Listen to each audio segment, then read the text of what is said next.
on a fully 100% super moderated campaign that does not excite, speak to, or energize a progressive base. And frankly, we weren't even really invited to contribute on that rate. Actually, I think we have good news as well. I know that Virginia was a huge bummer. And honestly, if anything, I think that the results show the limits of trying to run a fully 100% super moderated campaign that does not excite, speak to, or energize a progressive base. And frankly, we weren't even really invited to contribute on that rate. Actually, I think we have good news as well. I know that.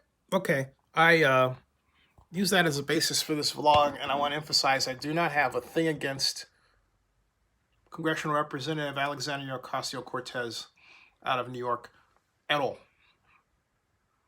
Some people that take time to post on social media seem to come off as if they have some sort of issue with her. That's not where I'm coming from. I do, however, have an issue with how we as Democrats are not taking our responsibility regarding government. In his book on his memoirs, on his life, John Kenneth Galbraith once said that, his famous Harvard economist, who I highly recommend you read to really get some basis for the intellectual underpinnings of the kind of movements like progressivism that we have today, even though the number of progressives aren't aware of it. Read The Affluent Society by John Kenneth Galbraith, and then read The New Industrial State, copyright 1966. Yeah, they go back a long way, but you know what? These developments don't happen overnight. They just seem to. Okay, here's the problem. First of all, as I said in the title, the reason why we lost in Virginia is because we were not paying attention to money issues. Money. Some people call it table issues, dinner table issues. Some people call it breakfast table issues. But they have to do with paying the bills, running your house, and keeping your house. And I don't care what anyone says, if you want to win office on any level, you have to make sure that you understand those kitchen table issues that people are dealing with. And one major kitchen table fact is that a number of people, right now 4.5 million of them, have decided that rather than take any job to meet a kitchen table need, they're going to not work at jobs that are in bricks and mortar organizations. And this isn't an ideological reason at all. It's all related to the pandemic. So what was once a really key, vitally important consideration in elections, where you stand on a progressive agenda, has been altered by the pandemic, and a number of progressives like Representative Ocasio-Cortez, who I absolutely love, do not at all recognize that. At least it seems to me. If I have the opportunity to talk to her, I'll be happy to be wrong. But my appearance is that she doesn't quite get that yet. The problem is that people have adjusted to the pandemic and to the virus. And out of 125 million working Americans, do you realize that 35 million at some point have been hospitalized because of the coronavirus? That is roughly 1 out of every 4 working Americans who've been so impacted by the coronavirus that they had to seek hospitalization, help. Think hard about what that means. It not only means that person is incapacitated, it means that someone who may be dependent upon them for their livelihood is impacted. Their kids, brothers, sisters, older parents, you name it. They're impacted too. And the people that they're associated with are impacted, including the businesses that they generally shop at just to get their food or foodstuffs to cook with. This has a chain reaction down the line. What happens to those businesses? They go out of business. And that happens even if they have to close, but then they have to close and they're forced to close due to government sanctions on them. And someone's saying it's the science, right? Then they have to close. It's okay to close if the government gives you money to hold your business and survive while it's closed. But the people who are making those decisions and do make those decisions, guess what? Weren't impacted by it.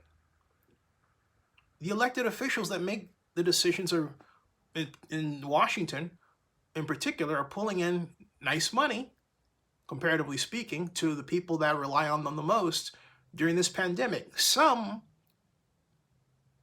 of which have become homeless during this time, and arguably because government didn't respond. So we have all of this going on, not just in California, but in Virginia too, everywhere.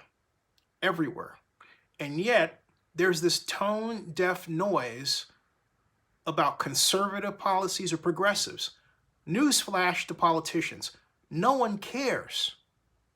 No one cares. And only an idiot would vote for somebody that wasn't able to get themselves out of their own situation. Now, I say that and I pause because I know that there are people who will say, well, gee, and the number of Republicans that do that, don't they? No, I think their motivations are they don't want to be taxed heavily. We are in a unique and special, dire situation. So what if we deficit spend? We have to. It's wrong to turn around and say, you know what, we're going to tax our way out of this, because you're asking people to pay taxes at a time when they're already skittish about their own financial situation. And no measure of videos about Jeff Bezos or Richard Branson going to space is going to change the fact that they're worried about their local pocketbook. That's a fact. So if a person is running for office, the last thing they want to hear about is how you feel about Donald Trump. He's passé. But what's happened to my party is we become the party of insults. We seem to think that we can get elected by insulting Donald Trump as opposed to explaining exactly what we're going to do and then doing it to fix our government. John Kenneth Galbraith said it best back then about Republicans, though. Galbraith said that Republicans had the singular distinction of accusing government of being inept, and then when they took office, doing everything they can to make it so. Ladies and gentlemen, I am here to tell you that accusation, that baton has been passed to my party, the Democrats. We've done everything we can to make fun of Donald Trump, say we'll do better. But we have taken the reins now, and we have not done that. We say defund the police, but crime is going up. We keep saying it, and then we get into arguments about it, rather than saying, instead of defund, how about reform and improve? It's all in how you put these things, right? You have police officer after police officer after police officer that doesn't want to have that job anymore. Many of them shouldn't have that job to begin with because they took the job because they couldn't get other jobs. They weren't programmers. They don't understand how to build websites. And some of them take these jobs because they have certain political issues with people who don't look like them and want to blame other people in society, and this gives them an outlet. Those people should not be officers. So yeah, a nice little purge is necessary to get good, real people who want to be police officers in. But you've got to give them the right resources and change and alter what they do. Make them the person that has the card that they can hand out, okay? That says, here is where you can go to get help. Here is, or I have a basket of foods in my trunk in my squad car. Would you like some? Maybe you have something that they can cook. Maybe you have some pre-made basket. Whatever the case, we have to refashion government for what's really happening right now. And what's really happening is we have an unprecedented number of people that are getting out of the workforce. We got to stop it. We got to recognize that the workforce is working out of their homes. We have to realize that technology needs to be made to make it easier for them to do that and socialize and everything else. We've got to do a better job of running government rather than politicking about taking office in government, okay? We've got to do that. And so I say this to anybody who's watching, like my fellow vlogger, Vinny, vlog it, make your vlog. But the bottom line is this. This is not a negative about Alexandria Ocasio-Cortez. I happen to be a big fan of hers. I simply say, and this is beyond her, but I simply say this. We as a party are not headed on the right track. How government operates. Are we getting money to veterans? Are we getting benefits to veterans? What are we doing to make government work? And Vinny, you should be thumbing this up. You're with us, okay? What are we doing to make government work? That's the question, okay? That's the question. That's the question. Because right now, government, I don't care what party you're from, getting money to people. Let me give you another example. I have a number of friends in Oakland, California, who may be watching this right now, who are still waiting on their assistance, okay? On their assistance, okay? Are still waiting on their insistence. They are still waiting on their assistance from the state government. They'll be used to pay their mortgages or, again, repair their businesses impacted by the pandemic. I have two friends like that are waiting for checks in the 5-figure range.